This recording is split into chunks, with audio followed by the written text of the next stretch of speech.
Omwami chairman Nyanzi mukulu wa Bobi Wine okutabula ekibina kya NUP Tamale Junior yuno avuddeyo namutabukira bubi nnyo naye nga muli mutya baddiya mwasibye mutya mwasuze mutya kansubire muli bulungi yona gye muli okulabira atanaba subscribing amukwano kusaba soko subscribing Meran K News liking eno video sharing commenting tekako notification bell ako wakade wentekayo video obelenga togisubwa by returning subscribers bagala nnyo akensuso kyemukola kyakabi nnyo baddiya munnange omukulu Tamale Junior yavuddeyo n'atabukira mukulu wa Bobi Wine omwami amanyiddwako nga chairman Nyanzi nagamba mbuno yatabula ekibina kya NUP yayagala okubeera buli kimu ayagala okubeera kansala atayagala kubeera road mayor atayagala kubeera MP kwegamba ye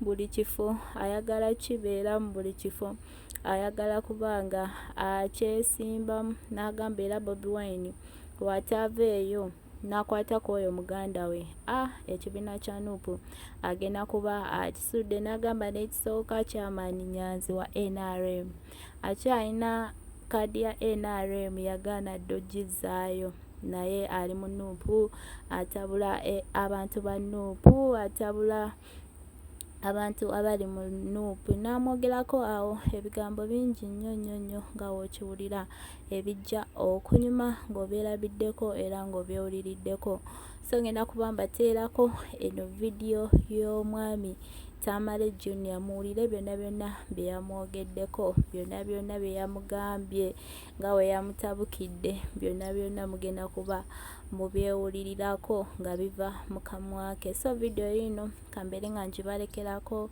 naye nga mbeere bulungi mweraba. Nyanzi has caused problems mu NUP. I don't know why you don't put him aside.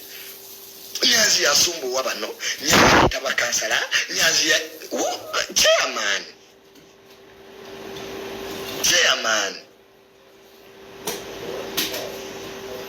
Wenera mu kugaba kadi last time. Nyanzi era yaleeta emivu yaawo. Mpaka Bobi Wine we yabyekwatiramu. Ngeno okumulaba mbusimanya chairman ayina masters yawa.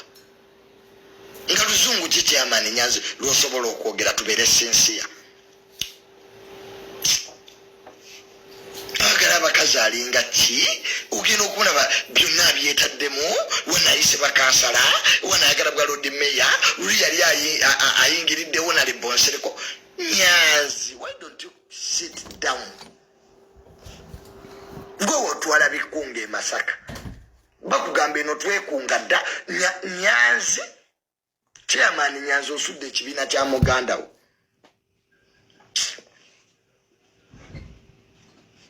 Okyalina kadi ye NRM togizanga. I don't know what Nyanzi is up to. Ninga principle kwata ku muganda woyo Nyanzi.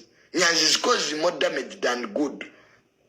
Umusanga ali mu bukuukulu ne bakansala n'omuganda Nyanzi oyagala kuwamba muganda we oyagala wamba principle bwe yesesa Nyanzi olimbye nnyo mpuga yatidde buti kumwogera mu bbaluwa gye yawandise mbu NUP is governed by family.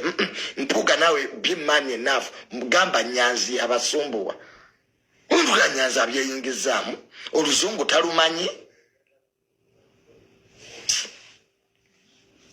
Kati ebigezo yabijjuza mu lulimi ki nalaba wano bamuwadde masters Makerere n'obuuza Nyanzi atasobola na kwogera luzungu ebibuuzo yabijjuza mu lulimi ki.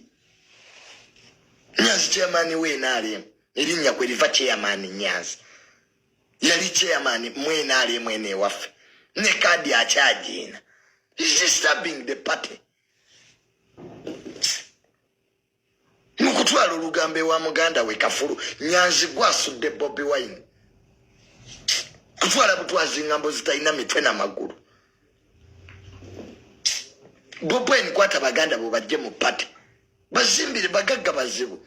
Ate bali abalala tebabirimu. Dance vibes muganda osemulaba. Siba dance vibes. I'm not seeing him anywhere. Naye Nyanzi. Kadi atunde atambula nazo mu motoka. No, something must be done. This confusion. Era nze manyi ayawudde empuga ne Bobi Wine musajja gwe Nyanzi wa part of it. Ne kyannaku nnyo kinnumye nnyo Nyanzi osudde principle. N'omuwawe amagezi amafu. Nyanzi bakuba akalulu. Family ya Bobi Wine mwenna babakubadde obululu. Mwina muganda wa mweyesimba w'eggomba omuwala wasala beaten. Bobi Wine bakalulu. Nyanzi bakuba. Your family is a victim of democracy. Why don't you keep quiet, Nyanzi? Gwalingiriza bampuga bibakola. Toli member of parliament. N'olingiriza bise bifa mu parliament. Gova obakansala bakolaje. Kati muganda twawulidde mbu wayita olukuŋŋaana lw'abakansala mbuyagala bwa road mayor. Nyanzi ani agenda okukulonda? Who is going to vote you sincerely? Chairman Nyasoka wetunulemu. Kuletera balonzi ntondo. Mu family y'abasentamu tebajagala. Lwaki Nyanzi, why don't you learn from the other election? Your sister was beaten when Egomba bamuwangula. Muganda wa Bobi Wine yawangulwa nawe kenyini.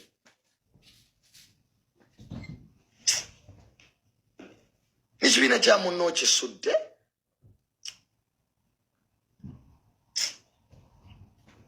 Butwale ngambo wano. N'ababaka si basanyufu. N'enkolayo chairman Nyanzi. Weekube mu torch. Oli mobilizer tosobola kwemobilizingira kaluluko. How can you mobilizinga kakulema okuwangula? Mbwa the chief mobilizer of NUP. Mobilizing yao. Gwe omu ku bizibu bya NUP ebisudde principle. I will tell you the truth.